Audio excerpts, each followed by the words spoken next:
Hello everyone, welcome to my YouTube channel Aerotalks. My name is Captain Prateek Gautam and I hope each and every one of you is doing well.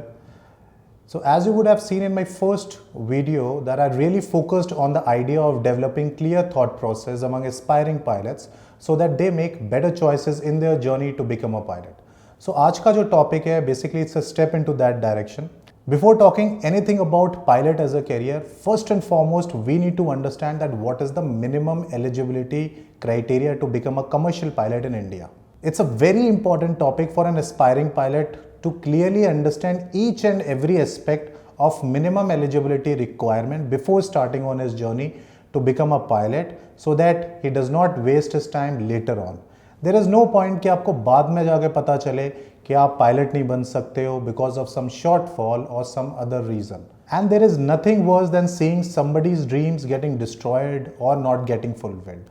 So as I quote, समझदार बनो और अपने सपनों को साकार करो. So let's get started.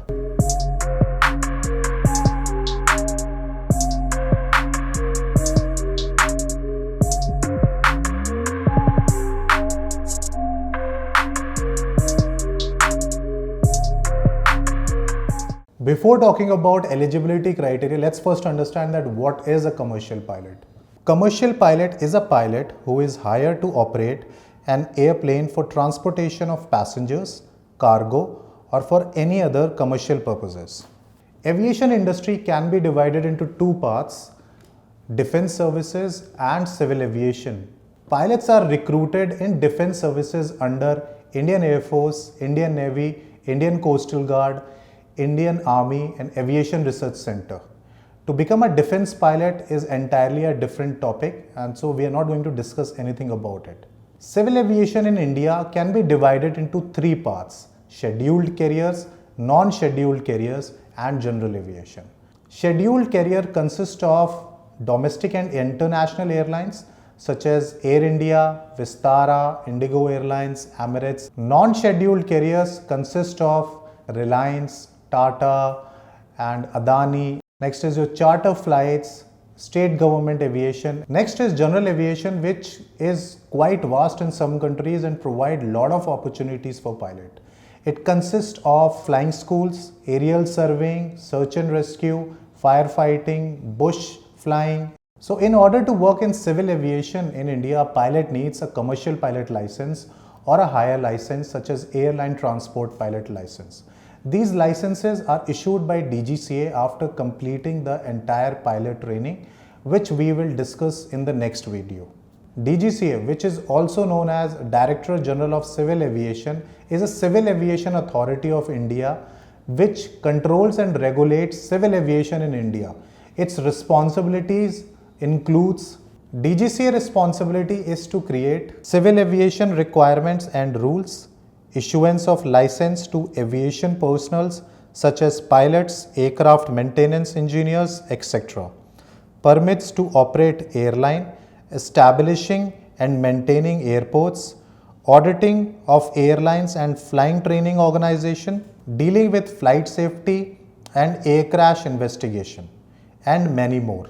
So DGCA is basically an umbrella organization which looks out after everything related to civil aviation in India. All the minimum eligibility criteria to become a commercial pilot is set by DGCA. I've tried to divide these minimum eligibility requirement in three steps.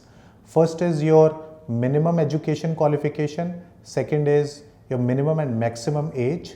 Third is medical requirements. A part of these minimum requirements, I will also cover some frequently asked questions regarding each step so that you as a viewer can understand it clearly. Minimum education qualification to become a pilot is that you should have cleared maths and physics in class 12th and you should be able to speak, write and read English as a language. It's very simple and please do not confuse yourself with any other such thing. Lot of wrong information is given about minimum marks such as कोई कहता है कि 50% चाहिए, 55% चाहिए या 60% चाहिए. ऐसा कुछ नहीं है. The minimum marks required is that you should have only cleared maths and physics in your class 12th. But having said that, it is highly advisable that you try to secure minimum 60 or 65% marks in your class 12th and specifically in maths and physics. This is because if you decide to go for cadet pilot program in the future where there is a minimum marks requirement, such as that some cadet pilot program require 55% or 60%.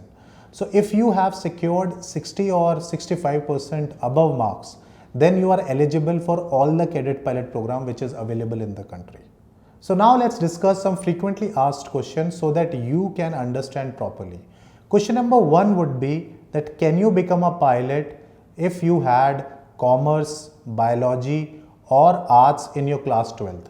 The answer for it is yes, you can become a pilot. You just have to give maths and physics through NOIOS, which is National Institute of Open School.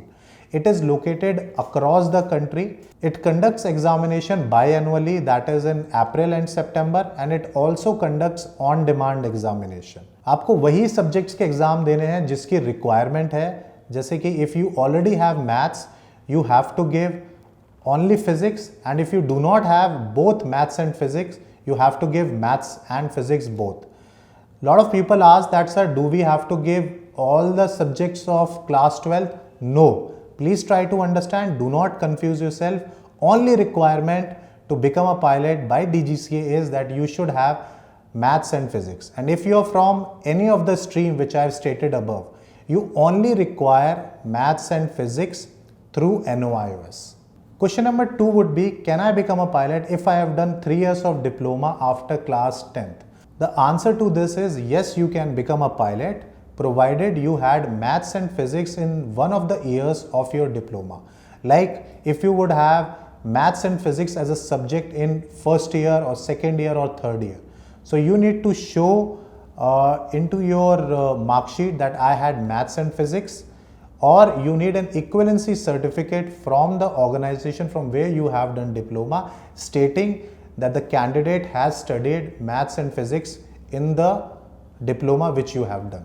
Next question is that, is graduation required to become a pilot? Answer to that is that no, graduation is not required. Only requirement is 10+2 maths and physics. Please do not confuse yourself with any rumors. There is no requirement of any graduation to become a commercial pilot. Next question is that I am a doctor, lawyer, businessman, or I am from merchant navy or an engineer. Can I still become a pilot? The answer to that is that yes, you can become a pilot. It doesn't matter that what profession you are from. You only require maths and physics in your class 12th. That's it. Minimum age to start your flying training is 17 years and minimum age to get a commercial pilot license is 18 years. You can work till the age of 65 as a commercial pilot. In order to join any airline at an entry level position such as trainee first officer, your maximum age limit should be 35. It can go up and down depending on demand and supply dynamics. Let's try to understand that by a frequently asked question from a lot of aspiring pilots which I get. Sometimes I get an inquiry from an aspiring pilot who is at the higher age such as 29, 30 or 33. So they say that if they initiate their training at this age, can they become an airline pilot in the future? The answer to this is yes, they can become an airline pilot, but their entire process and journey is going to be a bit different compared to the people who start in younger age. First of all, these people has to be very focused as they are switching their career at such a later stage. They really have to work hard for the next 4-5 years if they want to become an airline pilot. After completing their pilot training and getting a commercial pilot license, they can work as a flight instructor or into general aviation where they can gain 1000 to 1500 hours of flying training. By doing this, they are no longer an ab initio or a fresher pilot. For an experienced pilot, airline does not have any age restriction, and later on, after gaining these much of hours, they can join an airline. I have personally seen a lot of people joining airlines at an age of 40 or 50 because they had some flying experience under their belt but without any airline experience. So in order to be a commercial pilot, a person needs to be medically and physically fit. For that, DGCA has set two medical tests, which is known as class 1 medical test and class 2 medical test, which every pilot has to clear. Class 2 medical is conducted by DGCA approved class 2 examiners, and its list I will provide in description. Class 1 medical examination is conducted at 3 Indian Air Force medical centers, which is located in Delhi NCR, Bangalore and Jorahat, and 2 are private hospitals which are located in Chennai and Mumbai. In these medical tests, you will be doing blood and urine test, ECG test, ENT test, chest X-ray test, etc. So now let's discuss about the frequently asked questions about medical. Question number 1, when should I do my class 2 medical? Answer to this is as soon as possible. Do your class 2 medical in class 12th itself or in the last year of your graduation. Do not wait कि मेरी graduation खत्म होगी या मेरा class 12th खत्म होगा तब मैं class 2 medical करूँगा. The advantages of doing this is that first and foremost, you will not be wasting any time in the medical after finishing of your studies, and second is if there is any medical issue within you, then you will come to know about it well in advance. और यदि आप pilot बन ही नहीं सकते हो because of some permanent medical reason, आपको पता चल जाएगा पहले and you can maybe think about some other profession instead of being depressed and fixated with the idea कि मैं pilot ही नहीं बन सकता कभी. Next question is that what is the height and weight requirement to clear my medicals? So to answer this, basically DGCA has not set any criteria for minimum height. I've seen pilots at a height of 5 feet, 5 feet 1 and 5 feet 2 working in airlines. It is more or less an airline thing. So certain airlines in the past, they used to have minimum height requirement which was 5 foot 2 inches.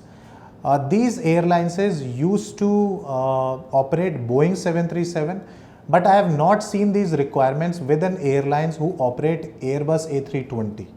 So it is a very subjective thing and related to airlines itself. DGCA does not demand any requirement or they do not have any criteria for height in their medical requirements. Ideally, your weight should be as per the BMI limit, which should fall between 18.5 to 24.9. But what if your BMI is above than that or lower than that? Means that you are underweight or you are overweight. So if in the case of being underweight, my suggestion would be कि भाई खाना खाओ बढ़िया तरीके से, मीठा वीठा खाओ और मस्त रहो और अपना वेट बढ़ाने की कोशिश करो. But if you are overweight, then also there is no problem. DGCA conducts some extra tests such as lipid profiles, which is a very simple test of your cholesterol and your blood sugar, and you just have to submit these reports, and if these reports are good, then you are good to go and you will be issued a fit certificate of class 2 medical and class 1 medical. Next question is that how tough is DGCA class 2 or class 1 medical? Answer to this is don't worry, it is not at all difficult. It is a very simple body checkup and doctors are not there to fail you. In my experience, I have hardly seen people getting rejected in their class 2 or class 1 medical permanently. Even DGCA has created an ecosystem or a procedure in which if you fail your DGCA class 2 or class 1 medical, they will give some time to you to improve your health or request for an different opinion of a civilian doctor which they can consider. I will also try to create a separate video for medicals in which I will openly discuss all the aspects of DGCA class 2 and class 1 medical so that you can understand properly. I know that this video has turned out to be a bit long, but I have tried to explain each and every aspect of minimum eligibility requirement so that you as a viewer can understand each and everything clearly. Still, if you feel that you have any doubts or any questions, please write down into the comment section, or directly message me on my Instagram profile, and I will be happy to answer all of your questions and all of your inquiries. Lastly, I will request you to please subscribe my channel and press the bell icon so that you can get the intimation of the next video. Please also share your love and blessings by commenting and liking my videos, and that will give me a lot of confidence to keep on this journey and keep on making these videos. So that's it guys, thank you for watching this video. I will be shortly back with another video in this series. Till then, bye bye, take care and happy learners.